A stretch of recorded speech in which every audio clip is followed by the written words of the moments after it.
So this is the second or third talk of July 2013, the time being Sesshin. As we give these Dharma talks, there are many, many things said in them, and they're talking to different people. So it's not as though everything that's said in a Dharma talk applies to you.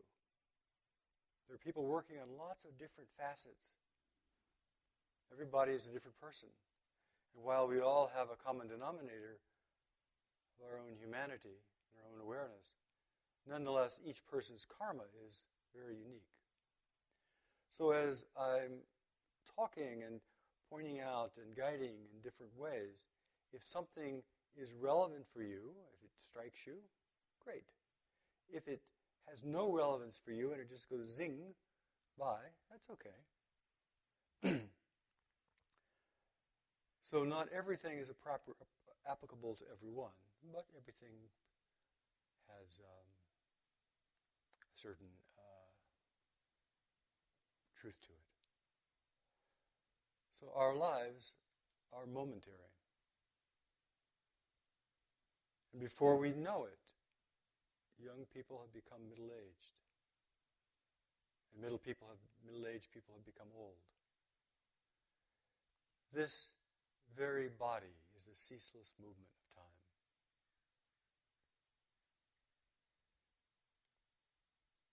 So this Sesshin began a few days ago.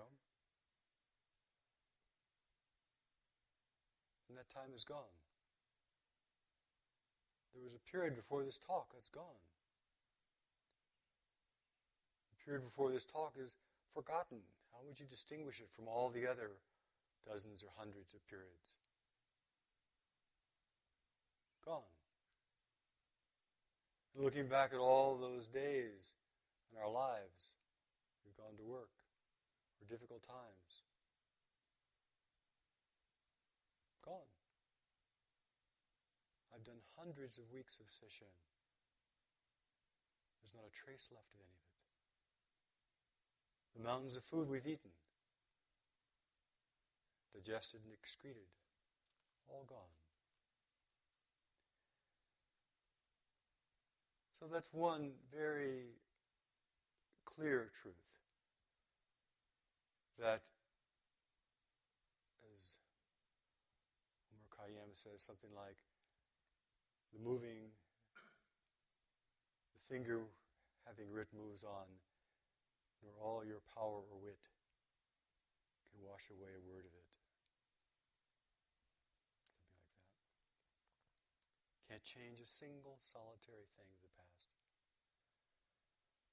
On another hand, though, everything we have done, the past is completely with us, right here. Every single solitary decision that we've made, every single experience and event that has happened to us, every bit of food that we've eaten, everything is right here. Because this is not only the culmination of all those things, but each of those things have left its imprint in us. A mature person is mature because of all that life experience that's still there. It's like driving across country. At each intersection we make a choice, and every single choice matters. We go on the freeway, the back of the roads, around the town, through the town, stop and see this side or that side. Every single choice we make shapes the nature of the trip. Take the northern route in winter, the southern route in the summer. Very different experiences. And the trip includes all of those things. And the destination would not be possible without every single solitary individual moment of that trip. This is the same thing is true with our lives. Every single solitary instant, decision, experience of our entire life is vital, is important. and in a way is here right now. Now, there are many kinds of Sesshin, as most of you know. So in this particular Sesshin, or rather in some Sesshins, we focus on the destination. We focus on vow. I vow to make it to New York City. I vow to become awakened. Some we focus on choice, the ethical foundation, or the bodhisattva vow, bodhicitta. In some Sesshin, we focus on the vital activity of the heart, the loving kindness. And there are other kinds of Sesshin, as most people know. But the emphasis of this particular Sesshin is on the wholeness of this experience, on the wholeness of our breath, body, awareness, and world, on the wholeness of past, present, and future. And we use attention, the miraculous, mysterious attention, the incomparable, unknowable breath, as the entrance gate. Attention is the core, or the common denominator of every single person's practice. And depending upon your particular flavor and nature, each person has a different way of working with attention. It's very important that as you're giving all these teachings, Jogen is teaching, doing Dharma talks, coming to Sanzen, it's very important that you're clear about what practice you're doing. Because if you try to do every single practice that's mentioned, it gets a little confusing. But if you're doing one practice, if you're really staying with one thing, you're working with it, then things will hit you very differently. You'll open up in a very different way than if you bop a little bit here and boop a little bit there and pop a little bit over here and just kind of go back and forth and around. So stay with your practice. And if a teaching is vital and relevant, it'll strike a chord. If it's not relevant, as I mentioned before, just let it go by.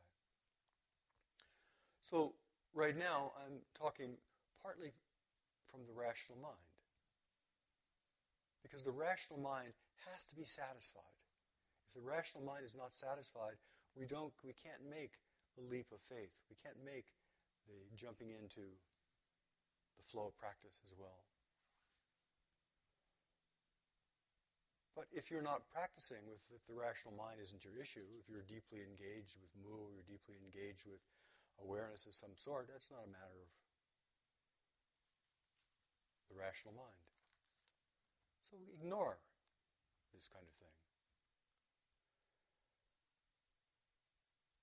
So we start off with time is a whole. We are whole. All things are whole, holy. Now, if we examine this right now with our attention, if you hold your attention open right now to these words,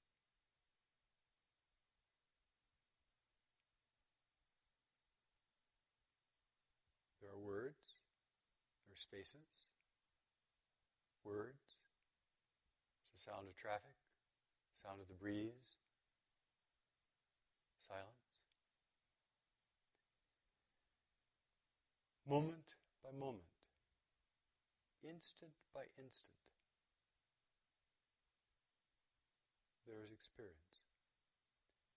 So how long is a moment? We always are saying there's only this moment, or be here now.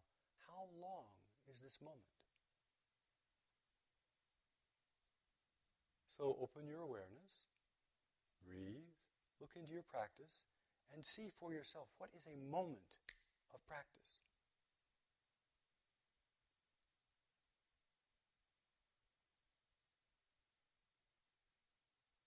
How long is this present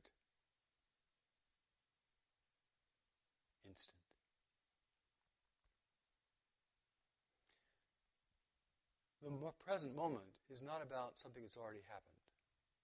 So it's not about the past.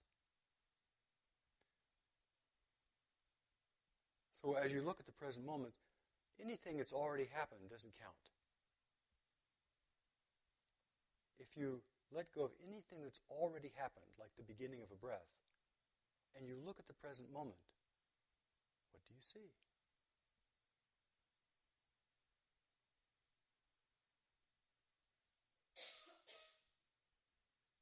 Now the future is just a big black unknown. There literally is nothing there. We have in our mind lots of possibilities, lots of probabilities, lots of fantasies. But if we stop the mind and we're not busy generating our fantasy of what's going to happen next, and we look at this moment, right here, right now, there is absolutely no future. It is a big blank wall.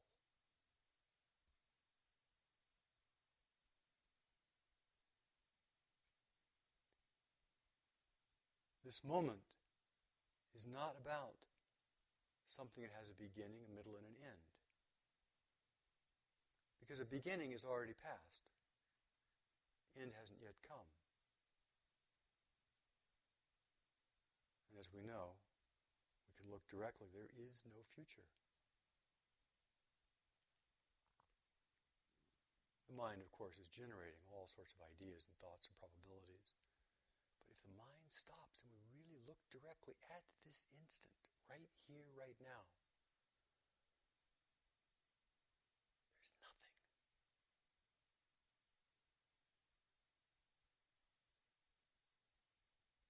The future has not yet arisen. And when it arises, it's now.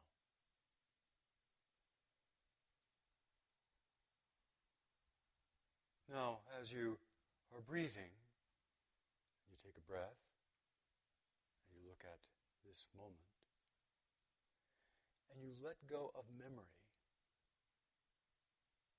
Memory about what was, that's just a mind thought spinning in the head. You let go of all the memories that what was already. And you acknowledge the non-existence of the future. And you look right now.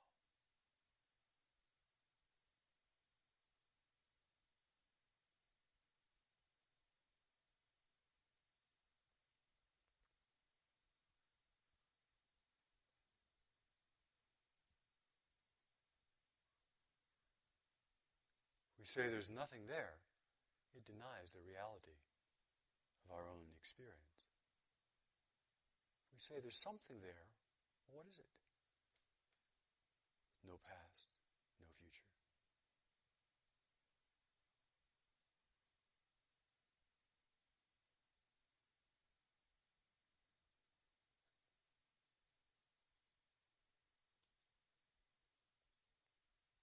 This particular experiment is one you can do anytime in Zazen. You turn the mind off. You let go of all memory, let go of all fantasy, projection, and you look and see what's left.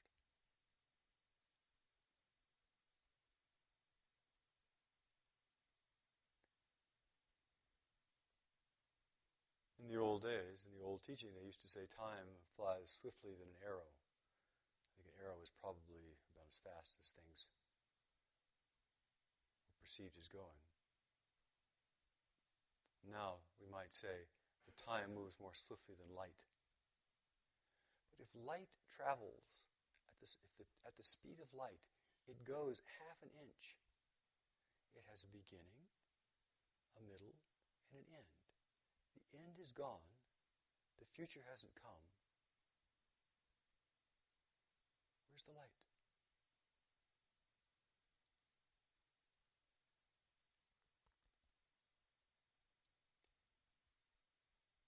This intimate experience cannot be put in a box.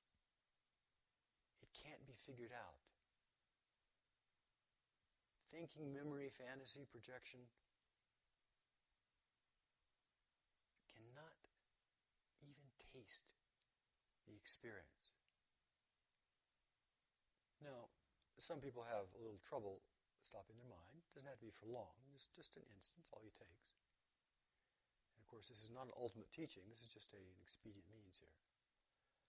One way you can stop the mind, if you're having trouble with that, is you take a deep breath, you let it out long and slow, and then you hold the breath. You don't move.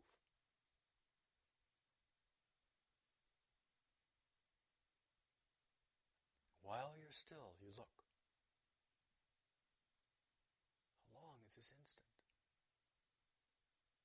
With no past, no future, if I'm holding completely still, no memory of who I was, no fantasy of who I'll become, what am I? Another way that's a little more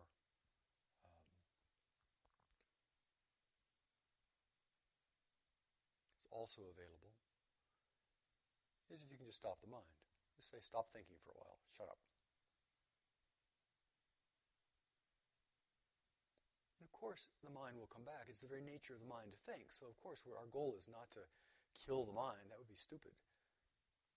But when we can part the waters a little bit so we can take a look at something, it's very interesting. What is this moment? What is this life?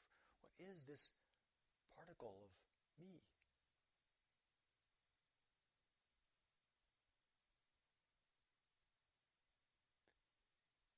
Now take another moment. Either hold your breath, stop the mind, turn your eye right to this instant.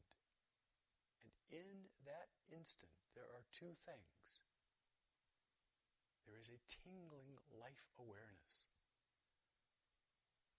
a vital quality that can be experienced. It does not have a beginning or an end. And of course, there is awareness itself.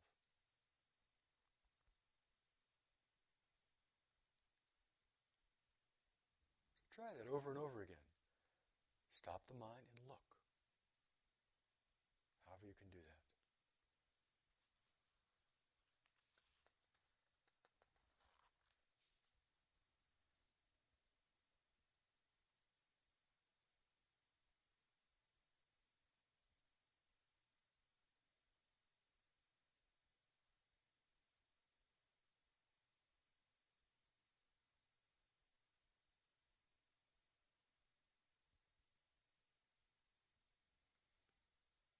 It is a very genuine experience of the kind of timeless realm, a very genuine experience of the unconditioned. Conditioning is all about behavior and thought. In that place, everything stops.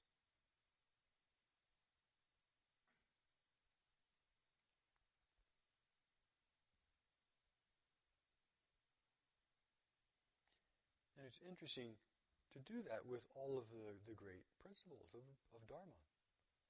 You stop and you look in that instant. What is it that's alive? What is it that could die?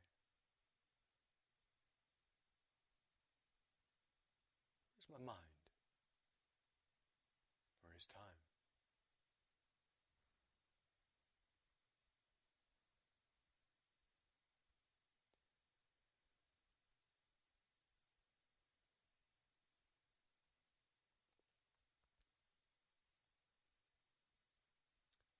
I think these kinds of exercises are expedient means to help us really see that the stories that we're always telling ourselves about our success and failure, about who we are and who we'll become, are very, very limited. That there are truths that are going on, there are truths that are present, there is truth before the mind recognizes it, before the mind understands it, before the mind even perceives it.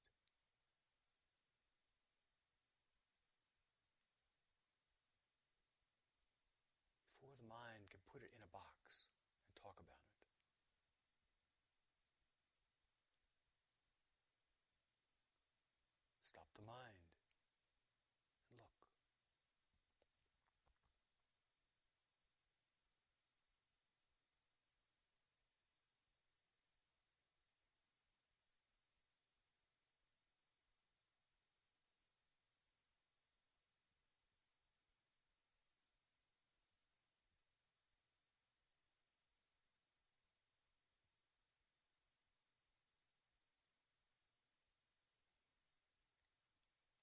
And again, this is an expedient means.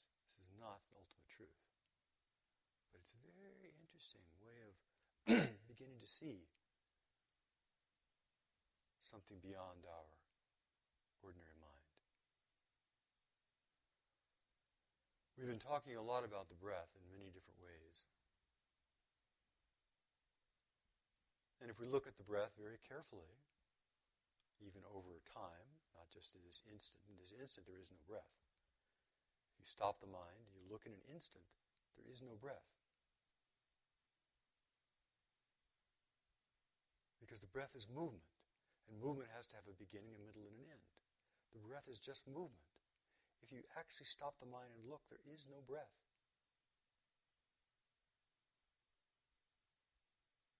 But that's, again, only a temporary teaching, because of course we breathe. Thank goodness. But if we look at the breath, it's not a thing. People think, oh, the breath is this exchange of air. Well, the actual experience of air is very limited. You might feel your nostrils and your nasopharynx change temperature. You might feel a little quivering of the hairs of the nostrils. But I don't think many people feel air inside them. They feel body changes. They feel body expanding. They feel temperature. So the first place with working with the breath is, first off, forget about air. That's just an idea. Look at what is the direct experience of movement.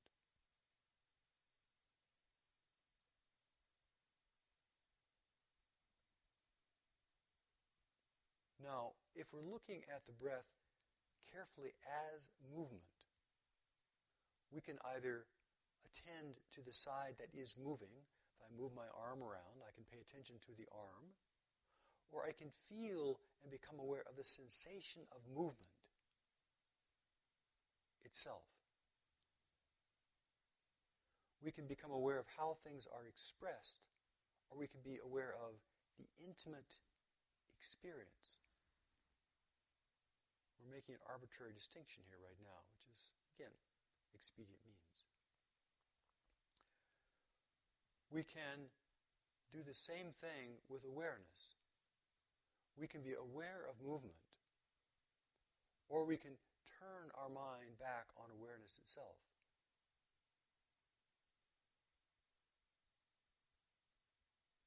It's like the example that we use of a child with a flashlight.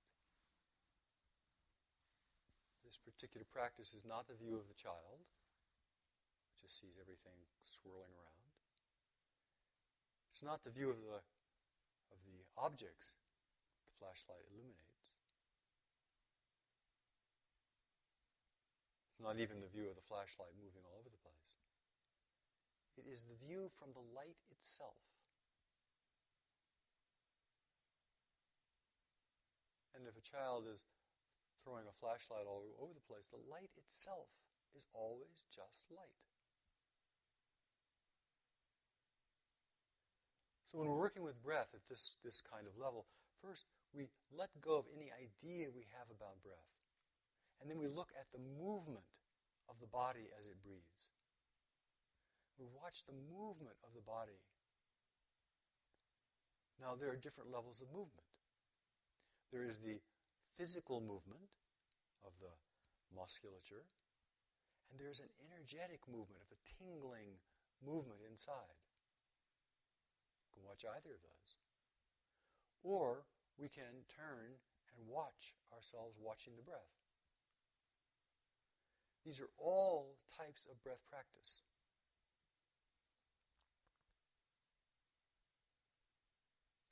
So with breath practice, we can look at it from one facet, and we call it like these facets, not hierarchies. We're talking about facets like the facets of a jewel. We look at it from one side, and our goal is just to be present with the breath, to feel the breath in a very, very ordinary way, to allow ourselves to calm down, to feel the breath as a soothing presence. Or we can look at the breath as this nowness of experience. We stop the mind and look at the breath. We see the nowness of experience. Or we can do the same thing. We can work with the breath, look at the breath, and watch the watcher that does not change. Some people have said, they come in and said, oh, I'm doing basic breath practice. Breath practice is not basic. We're just touching little bits of breath practice here. Breath practice is about this deep awareness of what is alive. And the ultimate koan that we all get to deal with is birth and death. And until we have some understanding of what is it that's alive, it's not a thing, what's alive, we can't begin to approach this question of our own death. We don't even know what's alive in us. But one of the ways of doing that is by looking at this essence of life that is flowing through us all the time and looking at it in more and more intimate and subtle ways. So we could say that this breath practice has got several stages to it. So there's the first practice, which everybody knows, is that first off, that you have an idea what the practice is. That's the first thing. Secondly, so we now know what to direct our attention to. We direct it to the breath in every sense of the word, every sense of the word. And then we are continuously returning to the breath. So first off, we start off and the mind just jumps in and we find out a half an hour later, oh yeah, I forgot to breathe, and we go back and gradually that becomes every 15 minutes, every 10 minutes, every 5 minutes, every 1 minute. That we return. And then, as we exercise that returning muscle, we begin to actually hold our awareness on the breath for little periods of time. I can feel one whole breath. Maybe I can even stretch it to 2 breaths. Maybe 3 or 4 breaths. Maybe one time I did 10 breaths and now I'm back to half a breath. And I just keep returning. And the attention we begin staying longer and longer. Also, the stream of thought, as we're staying longer and longer, the stream of thought begins to be broken up. Normally in our ordinary mind, it's just a continual stream of thoughts and images without a break. But as we come back to something like the breath, there are little breaks in that. It becomes more spotty. Or there are thoughts, but they don't go off into a mega fantasy. They don't go off, what's going to happen to me 20 years from now? But we catch them as they go off just a little bit. And so we direct the mind, we return the mind, we learn to stay partially, and we gradually increase our ability to stay partially, to stay with the breath, until it becomes very intimate. That we're not looking at the breath from the outside, but we're beginning to know the breath from the inside as it breathes. We can actually look and say, how am I doing? And that's okay. We say, how am I doing? Am I concentrated or am I not concentrated? If I'm not concentrated, my mind is really patchy, well, I'm going to set myself a standard of 2 breaths. I'm going to set a standard of 3.5 breaths, 20 breaths, whatever we can do. And then we gradually learn to increase, to practice the ability to stay with the breath. When we actually have the experience of awareness of the breath from inside the breath, from inside motion. That's a little different experience. That means we're no longer up here in our head looking down there at the breath, but we're now beginning to feel the breath from within the body itself.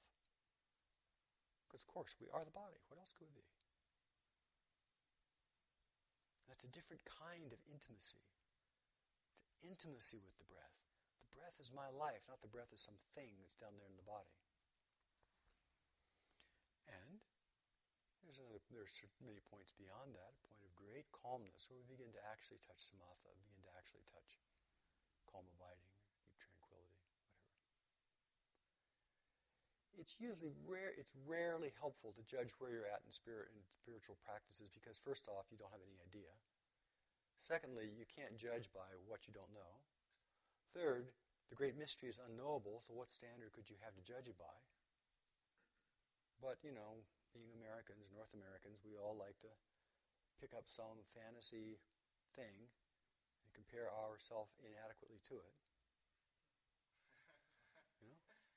It's not much help.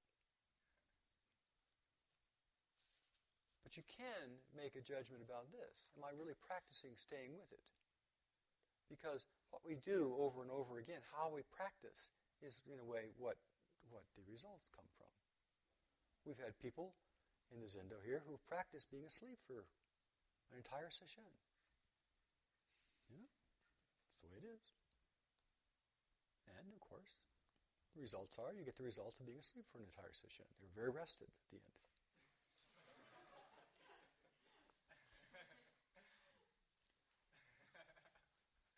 So it's whatever we're practicing, if we're turning our attention to awareness itself, and awareness itself is what we're holding, the sharp, vivid awareness itself, then that becomes what is real.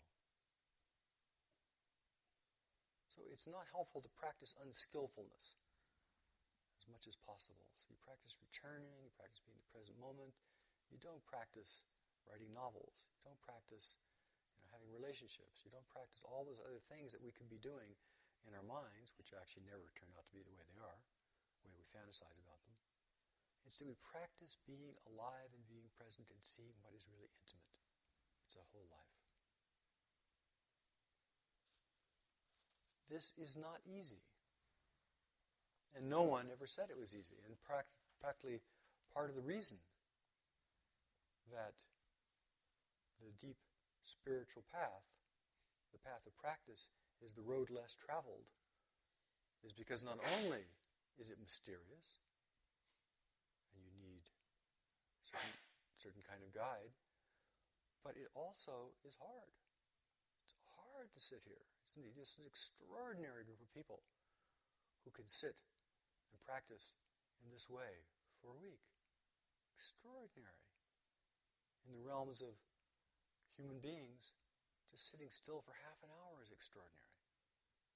Looking at our own mind and realizing, maybe there is actually an awareness that's bigger than my opinions of myself and the world. Extraordinary. Extraordinarily good karma. But if we are sitting here and we're really practicing this returning, practicing intimacy, there are some clear benefits.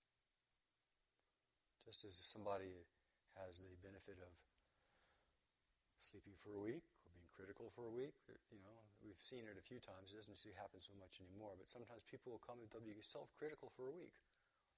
And after a week of self-criticism, they want to kill themselves. And that's the result of it. So that's not skillful or helpful. So it's good to interrupt that with these kind of practices we're talking about. And what are the benefits of these practices?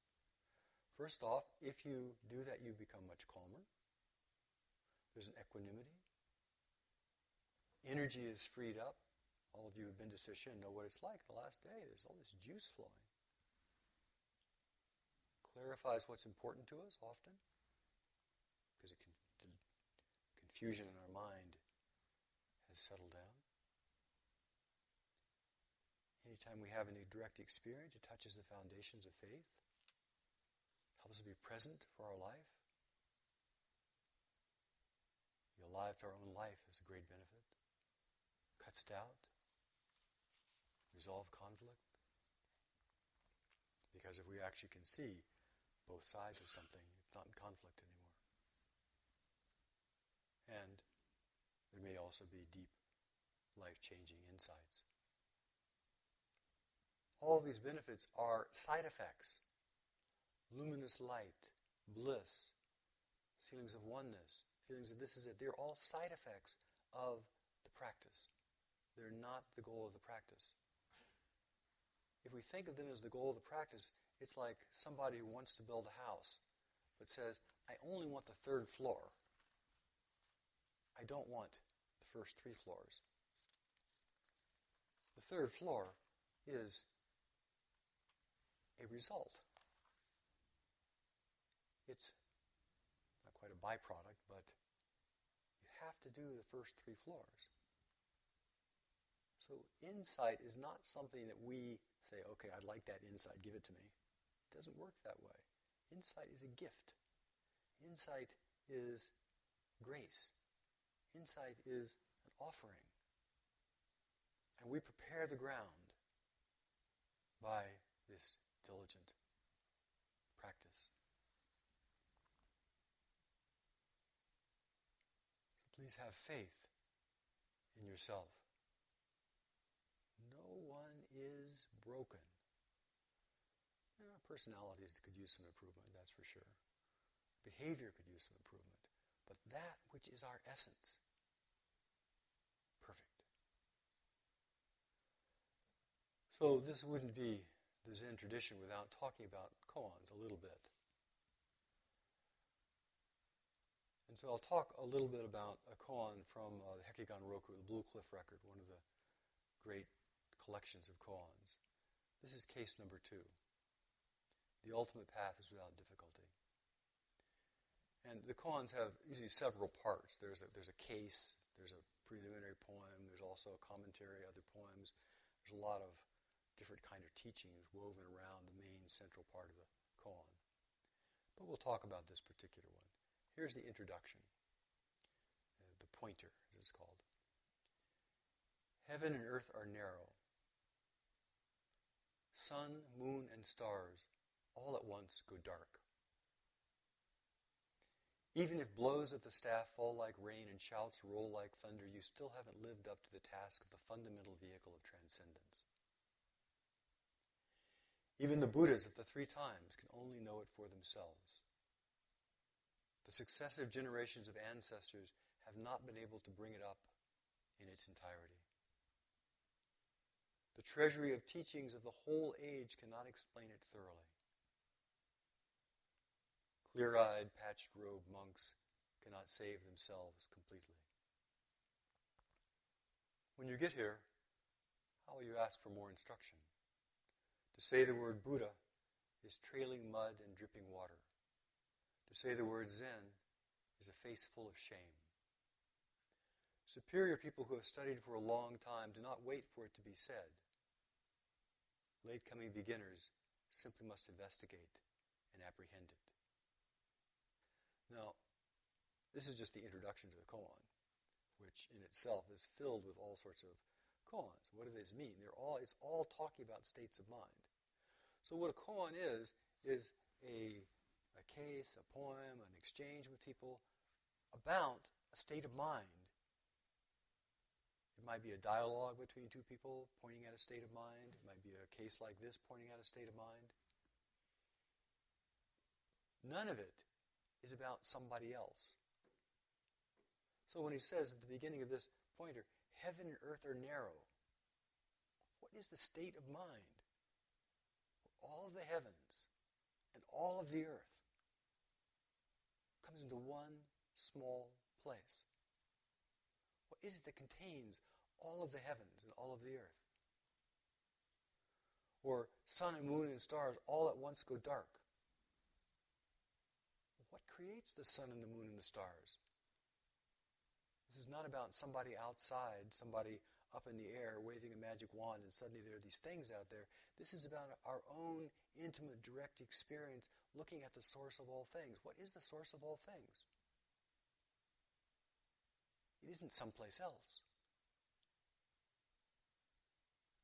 So the sun, the moon, the stars, the whole galaxy is something that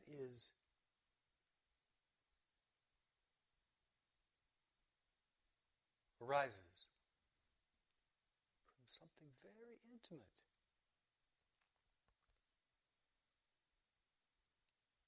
That chant, that line that's so lovely in the sutra we do in the morning. Stone woman gets up dancing, wooden man starts to sing. Same thing. How do stones dance? How does wood sing? It's pointing at the same place. Even if blows of the staff fall like rain and shouts roll like thunder, those are just allusions to some old Zen teachers. Linji Rinzai used to teach people by shouting. He would just say, what is somebody would say, what is the present moment? Ah! Give a shout to say, okay, there it is. And so he would very vividly and very directly say, it's all right here. It's not someplace else. It's all right here. Wouldn't be talking like I'm doing. So that would be one of the ways that he would shout and shout. Say, it's right here, it's right here. What here? What heard that? What heard that? What heard that? What felt that? So this is just referring to his particular way of teaching. It's a way of teaching. Some people can do that, some people can't. It's not the way we teach here. And the other is Toksan. Toksan was noted for hitting people. People would come and, they'd say, well, what is the truth? And he'd go, whack! What's being hit right now? Feel it. So he's just referring to different ways of teaching. And over the course of the last millennia, there's been lots of ways of teaching. Some people teach completely conceptually, which, I think you have a hard time pointing to the non-conceptual. And some people have different ways of trying to express the non-conceptual. It's unique according to the person. Even if you are subject to teachings from the great masters of any tradition, you still haven't lived up to the task of the fundamental vehicle of transcendence. You still have to do your own walking.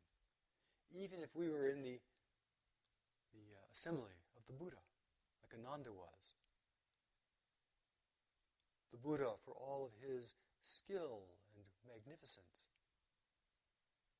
Ananda never woke up until after the Buddha died. We each have to do our own work. Even the Buddhas of the 3 times can only know it for themselves. These Buddhas of the 3 times, they're talking about our life. Our life of the past, present, future, our life right here.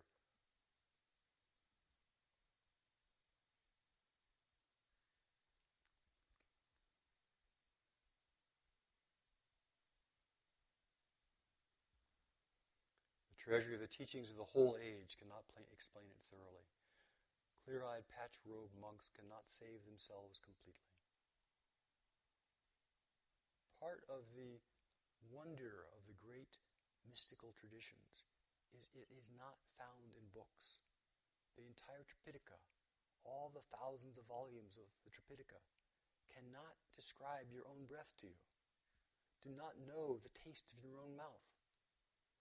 And so the Zen tradition, a few other traditions, keep emphasizing the taste in your own mouth, the feeling of your breath in your own nostrils, is so intimate, is so personal, is so vital, it can't be put in a book. And trying to put it in a book, of course, it goes dead. That's why we have to do this work ourselves. We have to do this investigation ourselves. We have to see what is alive ourselves. Nobody else can do it for us.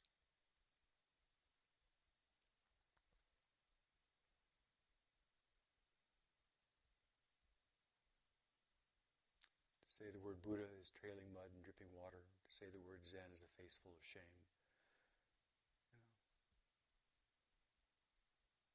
There's a nice passage I love in the books I like. And it says, if you look at the Buddha, as a person of golden hue, whom you could look at for a long time, who speaks words elegantly you could listen to for a long time, who has a form that is lovely to behold, whose behavior is pristine and lovely, wonderful. You're making the Buddha just to be an ordinary person. Just a particularly good ordinary person.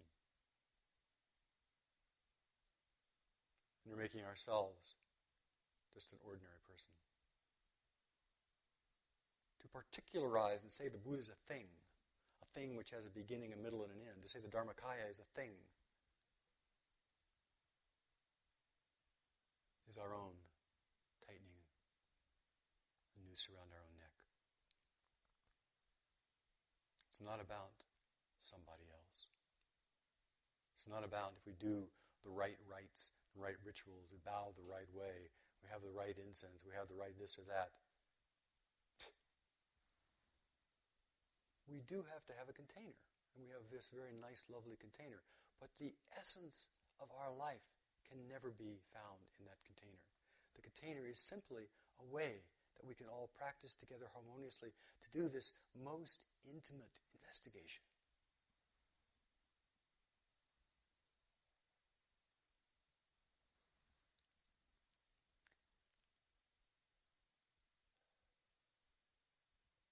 So please, continue this intimate investigation with a foundation, knowing that you're all ready, that what you're looking for is not someplace else, and it's not something. It's something that you know intimately. And I hate to tell you, the harder part of practice is letting go of that. So we have one part of practice that we have to really get grounded in the great, miraculous, marvelous view and see the pristine luminescence of all things. And then there's a part of practice where we have to bring the entire ordinary, chaotic, messy world back in. It's very interesting. Everything is the liveliness of the Dharmakaya. Everything. So you have the perfect foundation. You have the perfect circumstances. You have the perfect person to work with to realize what you have the potential to realize.